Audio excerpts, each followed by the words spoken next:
All right, so we're here for an interview for the San Antonio Extreme Web Makeover, being sponsored by Michael and Susan Dell, Microsoft, Valero, Rackspace, and NPower Texas. And so I would like to first ask you if you will share with us your name, the position that you hold, your organization's name, and its mission. Thank you. My name is Frank Martin. I'm the president and founder of an organization called the Kids Sports Network. We are a nonprofit 501c3 educational program that promotes quality sports for kids. It sounds a little bit different, but basically what we do is we offer educational programs to the youth leagues and non-school youth programs like Little League Baseball, Pop Warner Football, YMCAs, Boys and Girls Clubs, or just about any organization that has non-school sports for children, mostly team sports. We've been in existence since 1983 in some form or another when I started the program. And we have been in our same operating location here since 1989. Fantastic.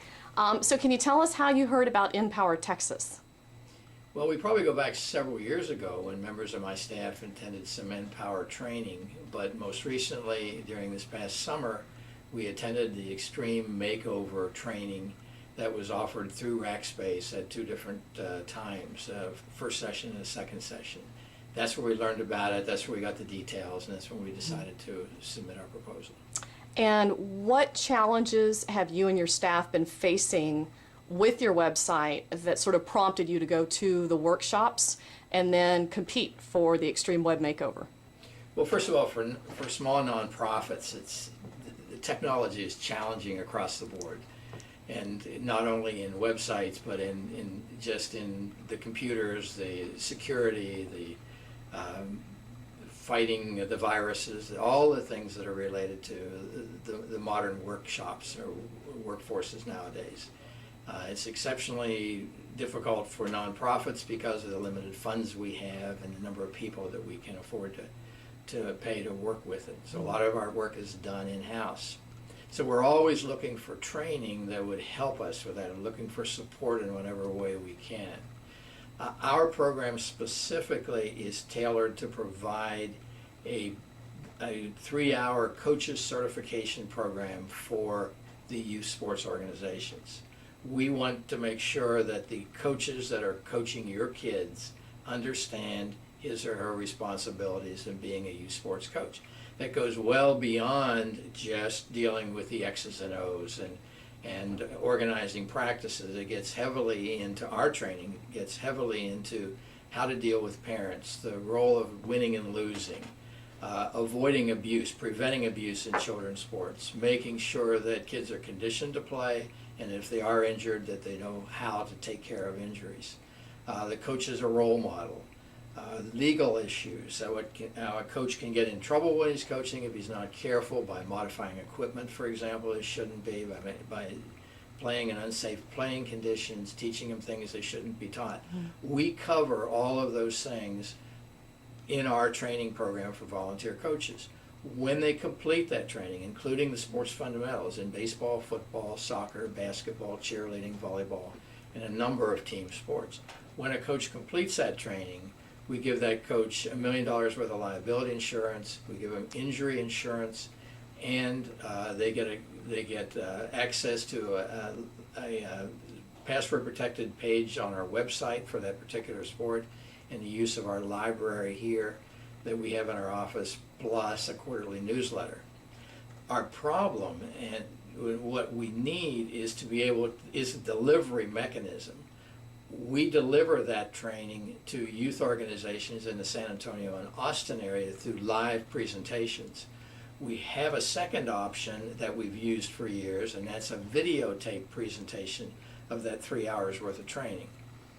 That is somewhat successful, but it gets into the issue of, are they really using it as intended? We have no control over it when an organization in Lubbock or in Dallas or other places where we can't be there with them. We don't know if they're doing the training correctly, etc.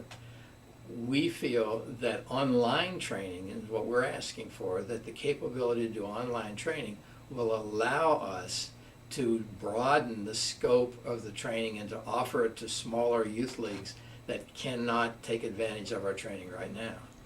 Interesting statistic is that of all, in Texas, for example, there are probably close to 1.5 million volunteer coaches coaching kids. Even though organizations like ours have been around for 20, 30 years perhaps, helping the volunteer coach, today only 10% of all volunteer coaches receives any kind of substantial training. Not just when the season starts, when you're to be at places, how to do your fundraising, but the substantive issues that I just mentioned, dealing with relating to kids and making sure the kids are in a safe, fun, playing environment. We cannot do that, expand our program, unless we have online training capabilities that will allow us to offer that training program to that youth baseball program in a remote area of West Texas that has no capability of getting that training today. So then, how many coaches do you typically get trained in 1 year? What's been the average? The figure is a little over 8,000. Some years it's been 9,000.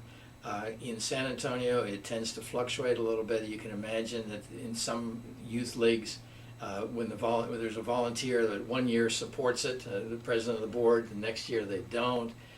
There are other issues that relate to that. We're about to do all the training for all the YMCAs here in San Antonio. We've been working on that for years unsuccessfully because they tried to do their own, but they realized it would be easier or better for someone like ourselves to step in. The number of coaches, potential-wise, is phenomenal. And we're the only ones really doing that training in the San Antonio area. So we have to knock on doors. We have to make visits to them, talk to them. Would you like to have the training? Here's how it works. Here are what the costs are involved in it. And the costs are minimal for everything I just described. It's a $20 fee for an annual certification for a coach.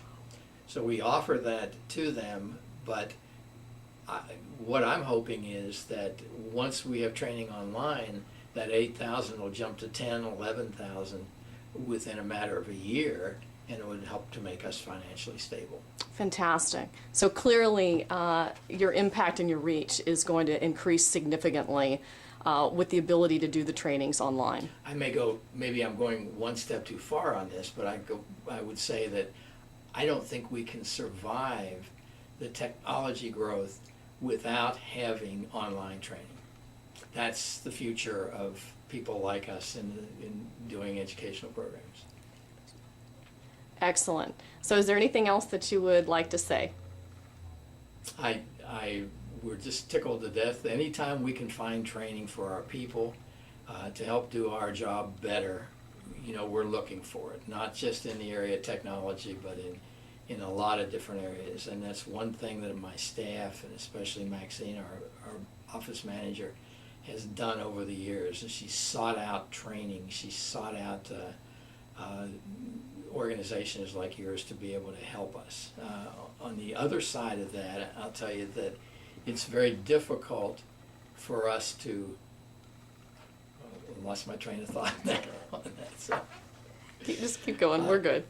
I want to go on record as mentioning the fact that that we do have a number of sponsors that help us over the years, but that we're particularly pleased with the fact that Rackspace has stepped up and supported NPower Texas, and they're able to to support a grant like this. Microsoft, Valero, who has supported us very philanthropically in a couple of other areas, and of course the Michael and Susan Dell Foundation, which is famous in the state of Texas for helping nonprofits. Thank you.